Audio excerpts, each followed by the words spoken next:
Hey everyone, how's it going? I hope you're all doing great, as I always say. And in this video, we got some spooky little stories for you.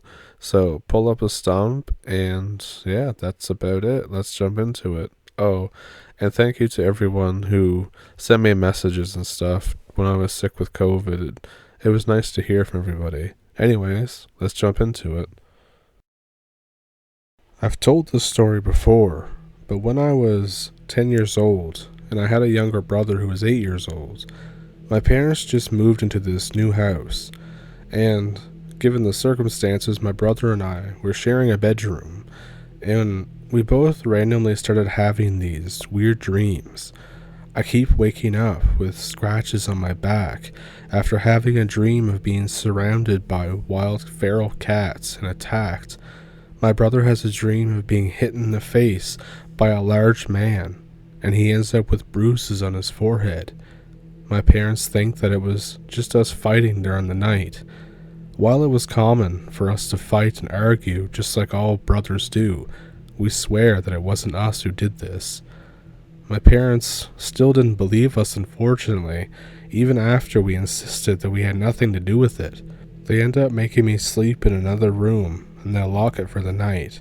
My brother, though, he ends up with these bruises and weird dreams, nightmares, when he sleeps in that bedroom. My parents eventually get a priest to sprinkle holy water all over the house. The strange bruises and scratches suddenly stopped. The normal dreams just continued. We both start sleeping in that bedroom again, and we still end up with bruises from time to time, but this time it's actually only when we fight.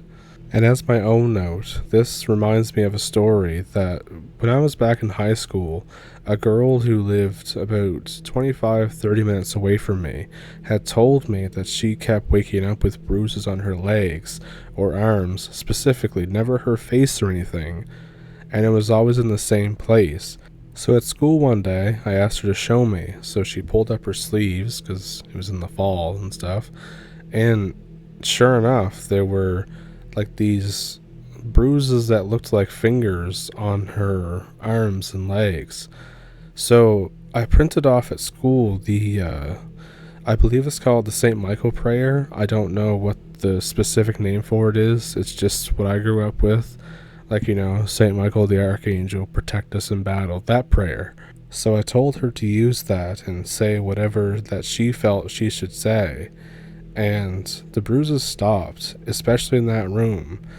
I think the only place they had problems in after that were the basement, which, basements are spooky anyways, but this story just reminded me of that. A friend of mine that's Russian once told me this story about a dream that her grandma had. They lived in a Soviet block type building, and it was late at night, and there was a sudden loud knocking at their door. Her grandma got up to check. She cracks open the door, and she sees a bunch of unsmiling men with suitcases. They demand that she lets them in because they have to see her husband. They have this urgentness and sense of panic in their voice. Her grandma refuses, and they even try to force their way in. She yells at them to leave her alone, and suddenly, they just stop and back off. With completely blank and emotionless faces, they pick up their briefcases, and instead of walking down the stairs to the exit, they walk up the stairs. Her grandma woke up from the dream, and the next day she found out that an old man who lived alone upstairs died in his sleep the previous night. So back in 2007, I was driving back home to Santa Fe after visiting family in Southern California, and I get to Gallup.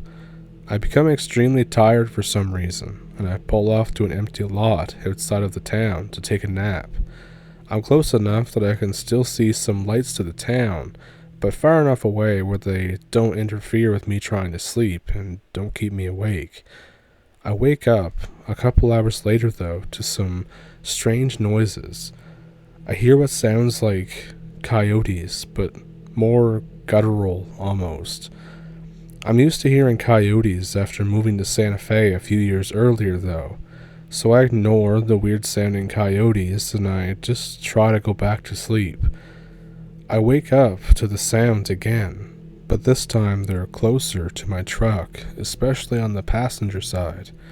I grab my flashlight and a 9mm from my glove box, and I shine the light at my passenger window, and I don't see anything. But then this scraping sound on the driver's side rear panel, almost like my car is being keyed, followed by the noise of the rear passenger tire clearly losing air. I get kind of mad and I turned around to look out my driver's side window. At the exact same time I do this, a large hand with claws slaps against the window, cracking it. It's huge.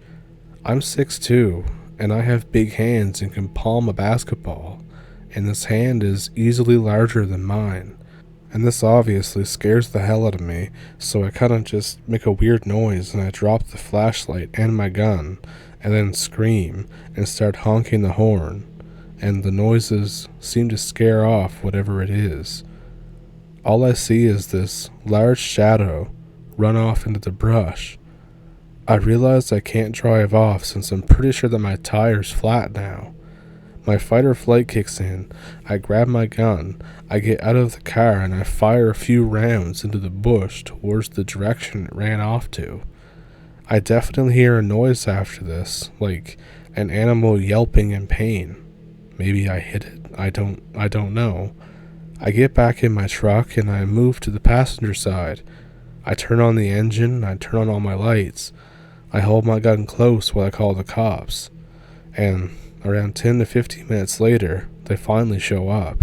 When they show up, I notice that it's the res cops, so I think, oh, I must be on the reservation then. I wasn't quite sure where I was. They clearly look uncomfortable about the situation after I tell them what happened and my story. I ask if they're going to take a report. They refuse, and they both say that they don't want any of what's going on paper. They try to avoid saying it directly, but one of them quietly blurts out "Skinwalker" when I ask what kind of animal would fit this description. The other one says, though, that they're surprised because they usually leave white people alone. One of them is a bro, and he helps me replace my tire with my spare, while the other one keeps a lookout. I thank them profusely for helping me, and then I get the frig out of there as soon as my tire is fixed. So after this, fast forward to 2011, and as part of my Christmas gift from family, I got one of those DNA tests. I previously thought that my Mexican ancestry was Spanish with some Pueblo tribes. I find out that I was wrong and that I'm actually 1/4 Apache.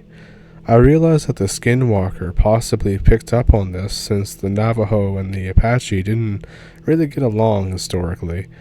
I've avoided mostly all reservations since, and I don't even drive through them during the day if I don't have to.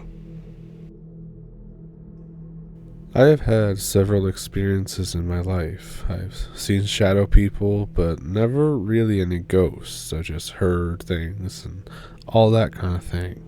So I work in a pathology lab, or aka we get dead people parts and we do autopsies and research on them. My boss is 100% sure that the entire building is haunted, but says this like he's telling me who won the Super Bowl. He's just totally bored by it. Every once in a while, too, you'll get a heart with a pacemaker. The pacemaker has a low battery alarm that will go off and startle most people. It sounds like when old computers used to beep on post, but it repeats until either you kill the pacemaker or the battery dies. So one day I'm in the quote bucket room one day where most of the specimens are stored. I'm going through some of my old stuff that I had on backlog that's like 5 years old. One of the buckets had leaked all over the place and leaked this slimy rendered fat and formalin everywhere. And for some reason this makes me more angry than I usually would, so I say out loud, "I should just throw you out in the dumpster, you MFer." Every single pacemaker in the room goes off. They just start beeping. I say out loud, "Ha, I'm just kidding. I'm just having a bad day." and then I just nope out of that room entirely. I just take a few minutes to compose myself before I go tell the boss what happened, but I omit the fact that I threatened to break the SOP and throw the tissue in the dumpster. He looks at me with a grin and says, "You said you were going to throw a bucket in the trash, didn't you?" I thought I'd share my experiences, so please tell me if any of you have any explanations for this. I'm currently at college, however I grew up on an island in the Puget Sound called Vashon Island.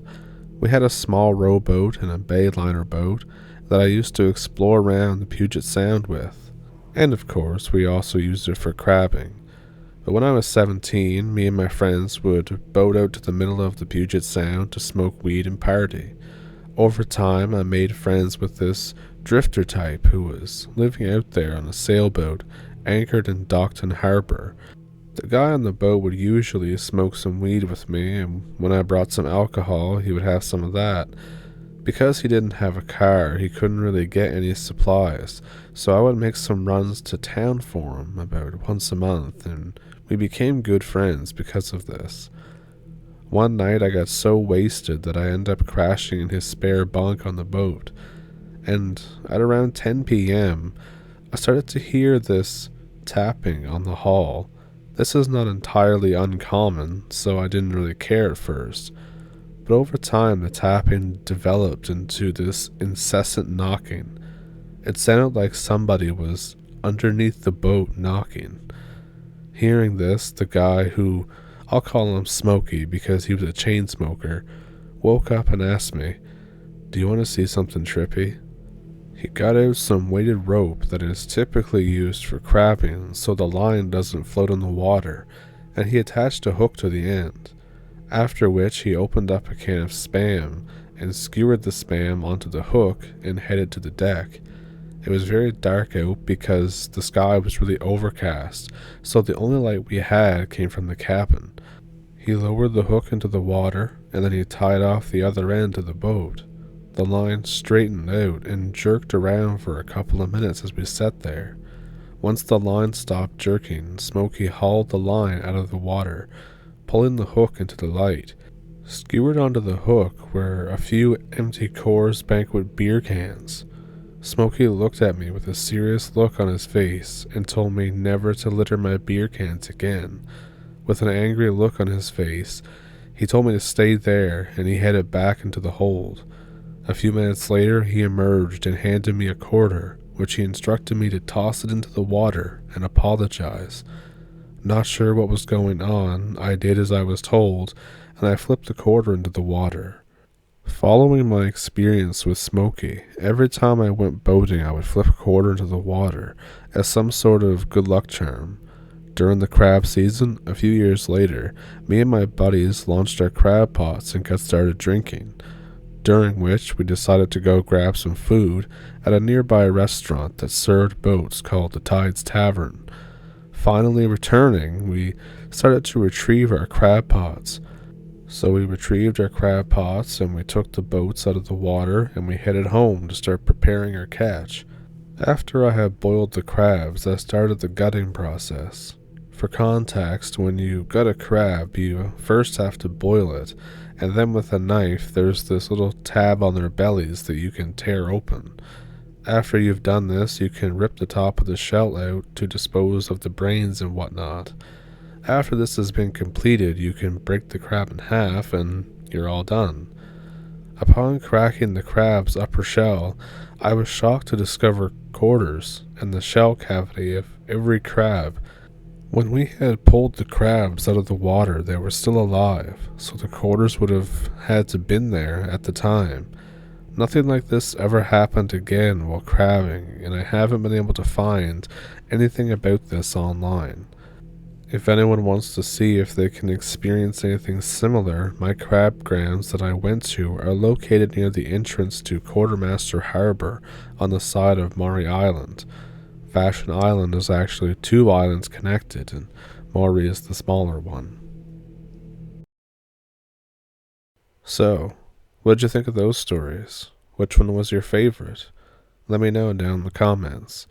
For me, it was the Apache one. I love stories like that. And if you don't want to comment, that's alright too. I just hope that these videos and me telling stories can just help make your week a little better, help make your lunch break a little better, whatever have you. And as always, there are links in the description if you want to support the channel in another way. I have a PayPal and a Patreon, and you can also send in your own experiences or stories to the email. It's the same email for the PayPal. And I will get them in a video. I swear I'll get them in a video. I still have some that I have to put in a video. They'll get in a video, don't worry. What will happen is I'll record it and then I'll be like, oh, but I have this story too, but I have this story too, and I have this story, and I think they'll like this story. So they'll all get out there, don't worry. But yeah, thank you for watching, and thank you for listening to my rambling outros. And yeah, thank you for pulling up a stump, and I will see you in the next one.